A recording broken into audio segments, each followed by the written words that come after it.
ከመጀመራችን በፊት ጥቂት ማሳሰቢያዎችን መስጠቱ ጠቃሚ ይመስለኛል። በምንም መልኩ በዚህ ቪዲዮ ላይ የተጠቀሱ ግለሰቦች አጭበርባሪዎች ናቸው እያልኩ እንዳልሆነ በቅድሚያ ይታወቅልኝ።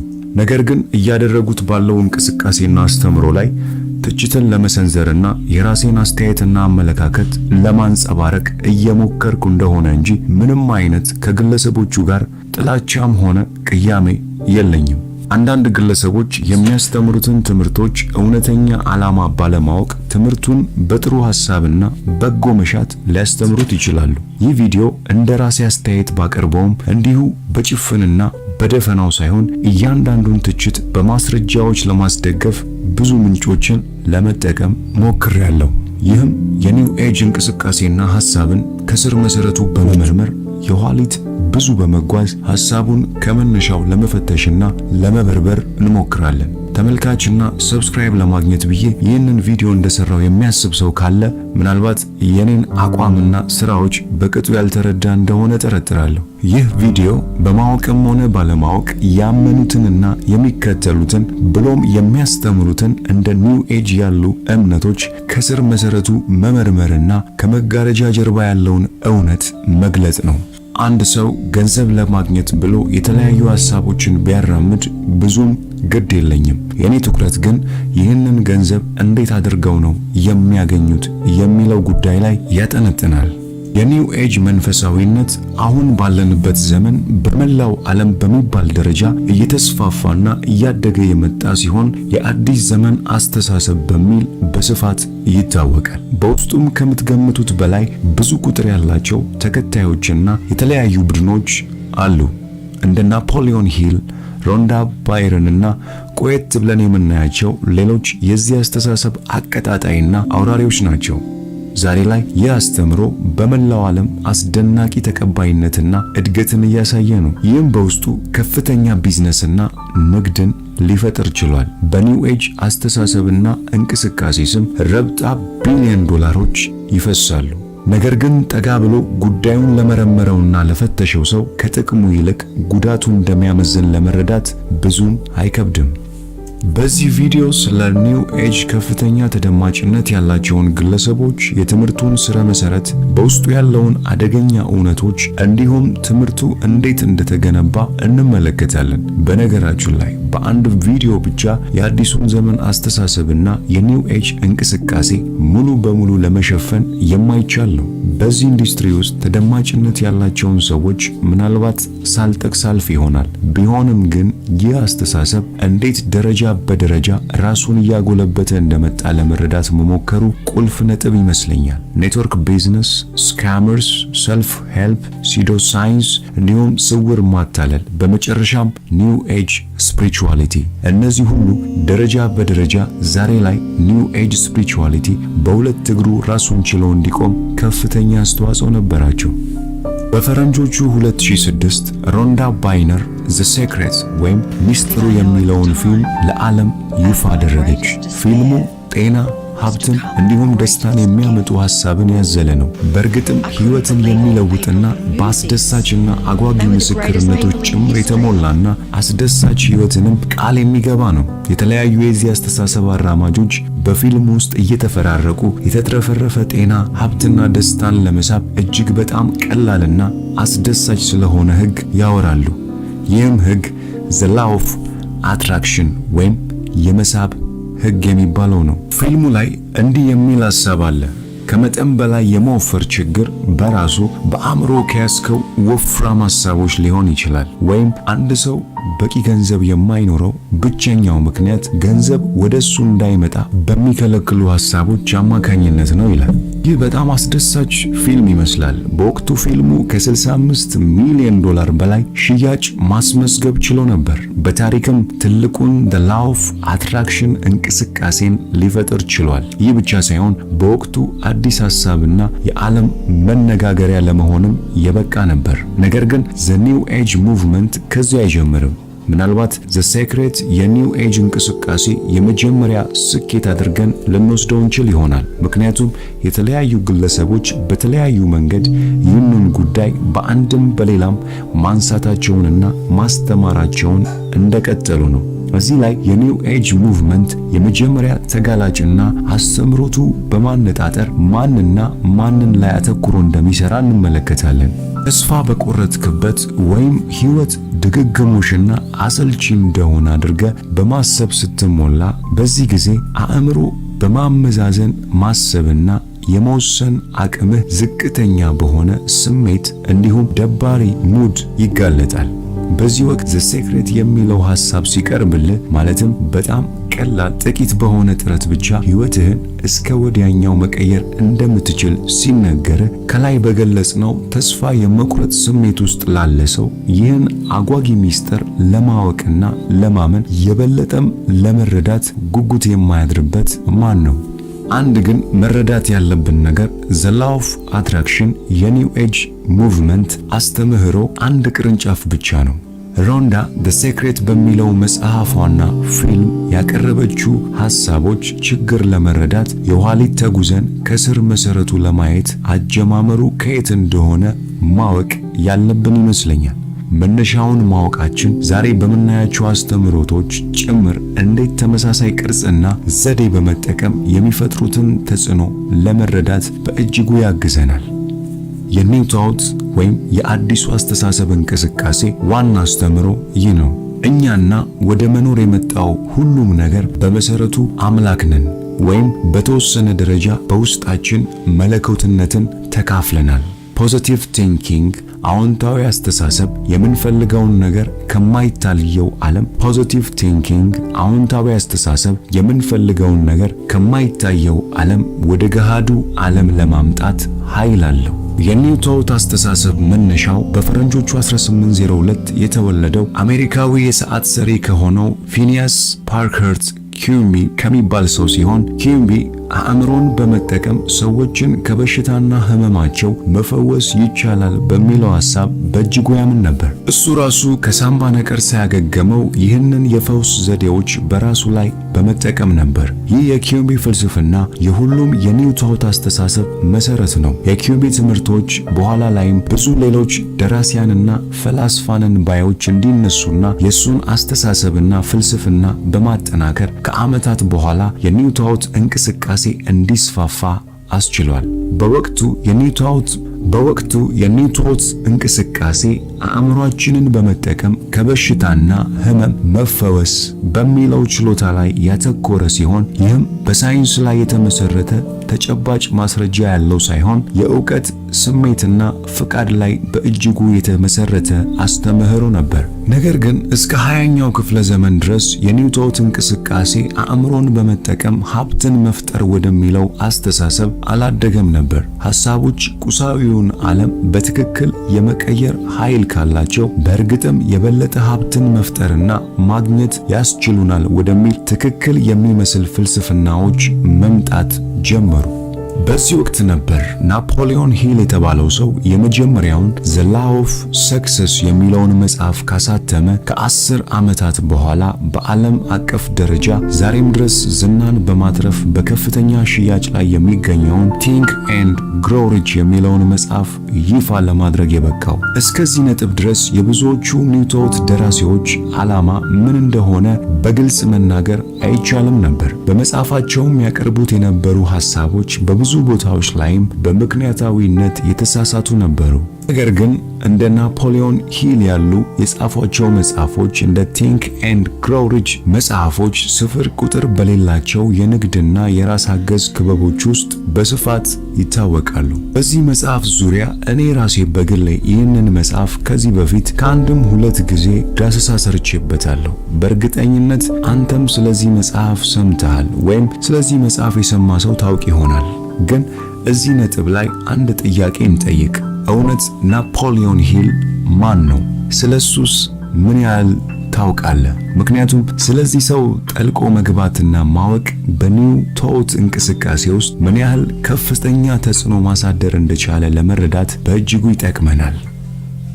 አስብና ሀብታሙን የሚለው መጽሐፍ የኒው ቶት እንቅስቃሴ መሪ ቃል ነው። በተለይ ሀብትን በመፈለግና በማግኘት ጉዞ ትልቅ ድርሻ ያለው ሐሳብም ጭምር ተደርጎ ይወሰዳል። ይህ መጽሐፍ በውስጡ ሐሳቦችና ፍላጎቶች ወደ ፋይናንሻል እውነታ እንዴት እንደሚሸጋገር በሚያጎሉ ሐሳቦች የተሞላ ነው። ናፖሊዮን በወቅቱ አንድሪው ካርኔጌ በዓለም ላይ ካሉ እጅግ ባለጠጎች አንዱን ሰው ካገኘ በኋላ ስለሱ የማወቅ ፍላጎት ጉጉት አድሮበት ነበር። ይህንንም ጉጉቱን በመጽሐፉ ላይ ተናግሯል። በዚህም ካርኔጌ በንግድ ሥራ ውስጥ በጣም ስኬታማ የሆኑትን አንዳንድ ሰዎች ቃለ መጠይቅ እንዲያደርግ እንዲሁም ለስኬታቸው ምክንያት የሆኑ ሚስጥሮችን ፈትሾ እንዲያውቅና በመጽሐፍ መልክ እንዲያሳትም ጥያቄ እንዳቀረበለት ናፖሊዮን ሂል በመጽሐፉ ላይ አስቀምጧል። ነገር ግን የናፖሊዮን ሂል ታሪክ ከዚህ አይጀምርም። ወደ ኋላ 30 ዓመታት ተጉዘን ቲንክ ኤንድ ግሮው ሪች ከመጻፉ በፊት በ1907 በአላባማ አንድ ኩባንያ መስርቶ ነበር። ከአንድ ዓመት በኋላ የፔንሳኮላ ጆርናል እንደዘገበው ኩባንያው በኪሳራና በደብዳቤ ማጭበርበር ተጠያቂ መሆኑን ዘግቧል። ሂል እንጨት በብድር እየገዛ በጣም ዝቅተኛ በሆነ ዋጋ ለሸማቾች ያቀርብ ነበር። በመጨረሻም አበዳሪዎቹና ሌሎች ጉዳዮችን ጨምሮ በማጭበርበር ክስ ተጠያቂ ሆነ። በመስከረም 1908 ሂል ከባለስልጣናትና ከሕግ አካላት እየሸሸ ነበር። በዚህ ጊዜ ነበር ናፖሊዮን ሂል ከአንድሪው ካርኔጌ ጋር እንደተነጋገረ የገለጸው። ምንም እንኳን ሂል ይህንን ይበል እንጂ የአንድሪው ካርኔጌ የህይወት ታሪክ ጸሐፊ በመጽሐፉ ላይ በምንም አይነት መልኩ አንድሪው ካርኔጌ ከናፖሊዮን ሂል ጋር እንደተገናኙ የሚያሳይ መረጃ እንደሌለ ይፋ አድርጓል። በ1909 ሂል የዋሽንግተን አውቶሞቢል ኮሌጅን አቋቋመ። ነገር ግን የሞተር ወርልድ መጽሔት በኤፕሪል 1912 ሂል ሲያቋቋመው ይህ ኮሌጅ በርካሽ ክፍያ የሌሎችን ጉልበት ለመበዝበዝ የታለመና የማጭበርበር ተግባር እንደሆነ ይፋ አደረገ። በመጨረሻም ኮሌጁ በዚያኑ ዓመት በ1912 እንዲዘጋ ተደረገ። ነገር ግን ሂል ጉዞውን አላበቃም ነበር። በ1915 የጆርጅ ዋሽንግተን የማስታወቂያ ተቋም የሚባል ትምህርት ቤት አቋቋመ። የስኬትና በራስ የመተማመን መርሆች በሚል ሐሳብ በዚህ ተቋም ያስተምር ነበር። ከ3 ዓመት በኋላ ኮሌጁ ከገሃዱ ዓለም በራቁና ትክክለኛ ባልሆኑ የፈጠራ አስተምህሮቶች ምክንያት ተከሶ ፈቃዱ እንዲሰረዝ በመደረግ በመጨረሻም ተዘጋ። እዚህ ላይ አንድ ማወቅ ያለብን ነገር ከላይ ያነሳናቸው እነዚህ ጉዳዮች ናፖሊዮን ሂል ከሞከራቸው ብዙ የማጭበርበር ጉዳዮች ጥቂቶቹን ነው። የናፖሊዮን ሂል ቲንክ ኤንድ ግሮው ሪች መጽሐፍ የማይጠቅምና ዋጋ የሌለው ነው እያልኩ እንዳልሆነ ግልጽ ሊሆን ይገባል። ምክንያቱም እኔ ራሴ በግሌ ከዚህ መጽሐፍ የተጠቀምኩባቸው አንዳንድ ጠቃሚ ሐሳቦች አሉ። ነገር ግን መጽሐፉን አንብበው የገንዘብ ስኬት ለማሳካት የቻሉት ስንቶቹ ናቸው የሚለውን ጥያቄ መጠየቅ አግባብ ይመስለኛል። ምክንያቱም የፋይናንሻል ስኬት በአስተሳሰብ ላይ ብቻ የሚመሰረት አይደለም። ሂል በመጽሐፍ ውስጥ ያስተዋወቀውን እርምጃ መውሰድ ብቻውን ለገንዘብ ስኬት አያበቃም። ምናልባት እድልና አጋጣሚዎችን ያሰፋልን ይሆናል እንጂ። ቲንክ ኤንድ ግሮው ሪች ሕግ ከሆነ ለሁሉም ሁል ጊዜ መስራት ነበረበት። ሆኖም ግን የኒውታውት አስተምህሮዎች ሙሉ በሙሉ በሚባል መልኩ ፎልሲፋይ ሊደረጉ የማይችሉ ወይም ደግሞ ውሸት ተደርገው ሊወሰዱ ስለማይችሉ ሐሳቦችና ስሜቶች ወይም የነሱ ቫይብሬሽንን መለካት የምንችልባቸው ምንም አግባብ የለም። ይህ ደግሞ ማንም ስሜቱንና አመለካከቱን ብቻ በመከተል ስለ ሎው ኦፍ አትራክሽን በነጻነትና በማናለብኝነት ሐሳቡን እንዲያንጸባርቅ ትልቅ በር ይከፍታል። የሚያሳዝነው ግን ከሁሉ በላይ እነዚህ የኒውቶት አስተማሪ ነን ባዮች ትምህርታቸው የማይሰራ ከሆነ ኃላፊነትን በጭራሽ አይወስዱም። ተጠያቂ የሚሆኑበትም ምንም አግባብ የለም። የማይሰራ ከሆነ ሁልጊዜ ጥፋቱ ያንተ እንደሆነ ይገልጹልሃል። እንዲህ በማለትም ወቀሳቸውን ያቀርባሉ።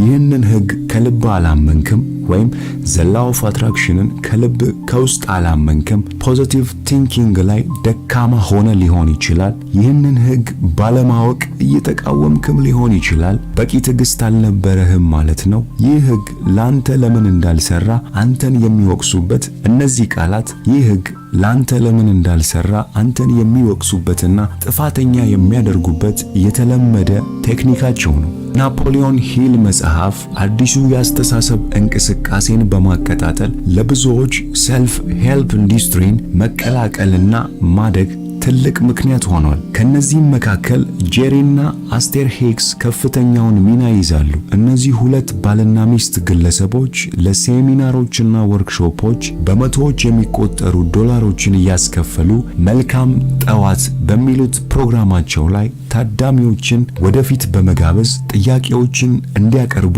ያበረታታሉ።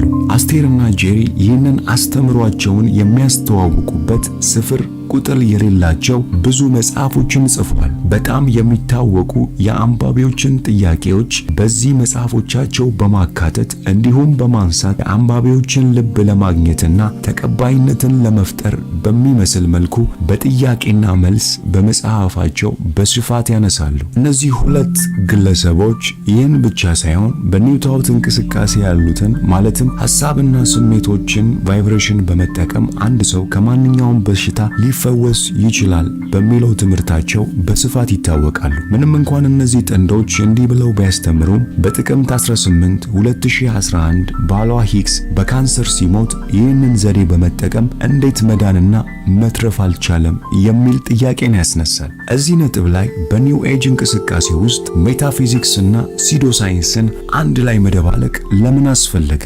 የኒው ኤጅ እንቅስቃሴ ራሱን አንድ እርምጃ ከፍ ለማድረግ እንደ ስሜት፣ እምነት በመሳሰሉ ጉዳዮች ላይ ብቻ ሳይሆን በመንፈሳዊነት ስም ከፍ ማለቱ ኢንዱስትሪው የበለጠ ገንዘብ እንዲያትም እንዲሁም ያለማቋረጥ እንዲስፋፋ የሚያደርገው እንደሆነ ስለሚታወቅ ነው። የዚህ አስተሳሰብ አራማጆች የኒው ታውት እንቅስቃሴን ከመንፈሳዊ ነገር ጋር በመደባለቅ የኒው ኤጅ ስፒሪቹዋሊቲ የሚል ቅጽል ስያሜ እንዲሰጠው ማድረግ ችለዋል። ዘ ሴክሬት የኒው ታውት አስተምሮ አቀጣጣይ እንደ ስር መሰረት አድርገን ልንወስደው እንችላለን። ፊልሙም ሆነ መጽሐፉ በጣም ጥሩና አጓጊ ይመስላል።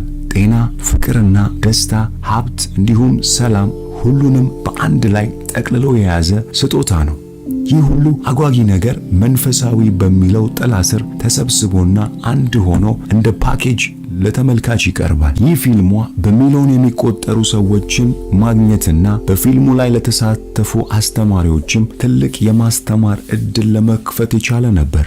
ነገር ግን በኒው ኤጅ እንቅስቃሴ ዙሪያ ይህንን ልብ ማለት ያስፈልጋል። ኪሳቸው ባዶ የሆኑትን ሁሌ በችግርና በመከራ የሚማቀቁት ድሆችን እንዲሁም ራሳቸውን ለመርዳት አቅም የሌላቸውን ከሌሎች ጋር የመግባባት አቅማቸው ደካማ የሆኑት ሰዎች ላይ አነጣጥሮ ይሰራል። ይህም ብቻ ሳይሆን ለህይወት ብዙ ደንታና ግድ የሌላቸውን ሰዎች ለማጥመድ የተነደፈ የእምነት ስርዓት ነው። ይህ የኒው ኤጅ የእምነት ስርዓት በዚህ ሁኔታ ውስጥ ያሉትንና የሚማቅቁትን እጅግ ወደ ከፋ የምኞትና የቅዠት ዓለም ብሎም በማንኛውም መልኩ ሊለካና ትክክለኛነቱ ወደማይረጋገጥ አደገኛ መንገድ ይወስዳል። ቦብ ፕሮክተር ዘ ሴክሬት ፊልም ላይ ብዙ ጊዜ ታይቷል።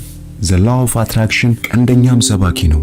ይህ ብቻ ሳይሆን ቦብ ፕሮክተር ቪማ የሚባል የኔትወርክ ቢዝነስ ዋና አስተዋዋቂ ነው። ይህ ድርጅት በተለይ ዩኒቨርሲቲ ተማሪዎች ላይ ያነጣጠረ እንዲሁም ታዳጊዎች ላይ ብሎም ሀብታም በመሆን ህልም የተሞሉ ጎልማሶችን ትኩረት አድርጎ ይሰራል። በ2015 ቪማ ኩባንያ የፒራሚድ ስኪም መሆኑ ተረጋግጦ በግልጽ ይፋ ተደርጎ ነበር። ይህ ብቻ ሳይሆን የአይ አካዳሚ ኩባንያ ቼርማን በመሆን መሰል የፒራሚድ ስኪም ስራዎችን ቦብ ፕሮክተር መስራቱን እንደቀጠለ ነው። ይህ ማለት በኦንላይን ከሚሰራቸው ኮርሶች እንዲሁም ፕሮግራሞች ሳይጨምር እንደማለት ነው። ኒው ኤጅ ለአንዳንዶች አዲስና አስደሳች ጉዳይ ነው።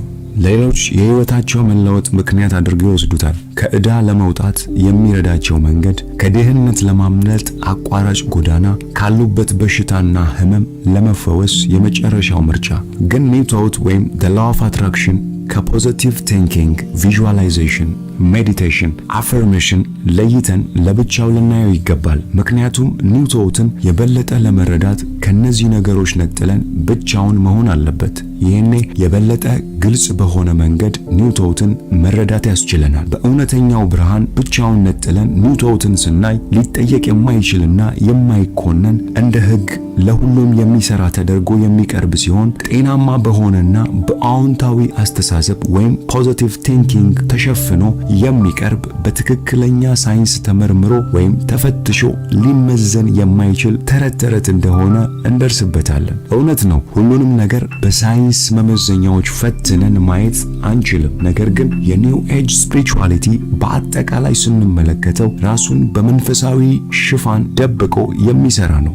የበለጠ ከፍ ባለ መልኩ ትልቅ ህልሞችንና ስሜቶችን ለማስተዋወቅ መንፈሳዊነት የሚለውን ስም ይጠቀማል። ሀብትን ወይም በሽታን ከሜታፊዚካልና ሲዶ ሳይንስ ጽንሰ ሐሳቦች ጋር በማደባለቅ ተቀባይነቱን ለመጨመር ይሞክራል። በአስተምሮቱ ላይም የሚነሱ ጥያቄዎችንና ሊቀርቡ የሚችሉ ሐሳቦችን ለመከላከል የኒው ኤጅ ስፒሪቹዋሊቲ ወይም ኒው ኤጅ ስፒሪቹዋሊቲ የሚለውን ከፍ ያለ ስም ይጠቀማል። ትክክለኛ አመለካከት ካለ ትክክለኛ ውጤት ይኖርሃል በሚል ጠቅለል ያለ ሐሳብ ራሱን የሚገልጽ ሲሆን ነገር ግን ህይወታቸው ከመከራና ስቃይ ያልተላቀቀ ብዙ ሰዎች እንዳሉ ሁላችንም እናውቃለን። በስነ ምግባር ስራቸውን እየሰሩ ምንም አይነት የፋይናንሻል ነፃነት የሌላቸው ሰዎች ትክክል አለመሆናቸውንና የትክክለኛ የስሜት ወይም ቫይብሬሽን ስለጎደናቸው ነው መባሉ ትክክል አይመስለኝም። እኔ ራሴ በዚህ ቻናል የኢካርት ቶሌ ስራዎች የሆኑትን The Power of Now እንዲሁም The New Age በስፋት አስተዋውቄያለሁ። ምንም እንኳን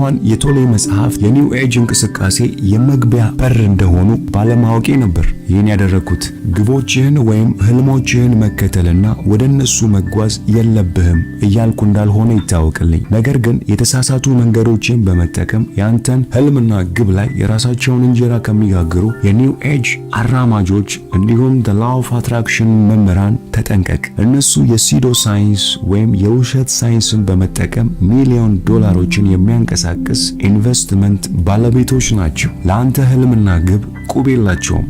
በአንተ ህልምና ግብ ግን የራሳቸውን ህልም ወደ እውነታ ለማምጣት ይጠቀሙበታል። በመጨረሻም ይህ ቪዲዮ ይህንን እንቅስቃሴ የማቆም ኃይልም ሆነ አቅም ላይኖረው ይችላል። ነገር ግን The Law of Attraction፣ ኒው ኤጅ ሙቭመንት፣ ኒው ቶት እና መሰል አስተምሮቶች በተለየ መንገድ እንድታይና ከእንዲህ ካሉ አስተምሮቶች ከመስማማትህና ከመሳተፍ በፊት ጊዜ ወስዶ ስር መሰረታቸውን ማወቅ ከብዙ ኪሳራና የልብ ሐዘን እንዲሁም ስብራት ያድናል። ስለ ኒው ኤጅ መንፈሳዊነት ምናልባት አልሰማ ይሆናል ወይም ስለዚህ ጉዳይ የሚያውቅ ጓደኛ ሊኖር ይችላል። ያም ሆነ ይህ ከስራ ወደ ቤት ስትመለስ፣ ከሰዎች ጋር በአንድም በሌላም ስትገናኝ፣ አሊያም ደግሞ ሶሻል ሚዲያ ስትጠቀም ስለዚህ የኒው ኤጅ አስተምሮ እንቅስቃሴ መስማትህ፣ በዚህ ወቅት ግን ጊዜ ውሰድና ቆም ብለህ አስብ። ያለህበት ሁኔታ፣ ገንዘብ ማጣት፣ ደስታ የራቀው ህይወት፣ ጤና ማጣት፣ በግንኙነት ውስጥ ያለ ችግር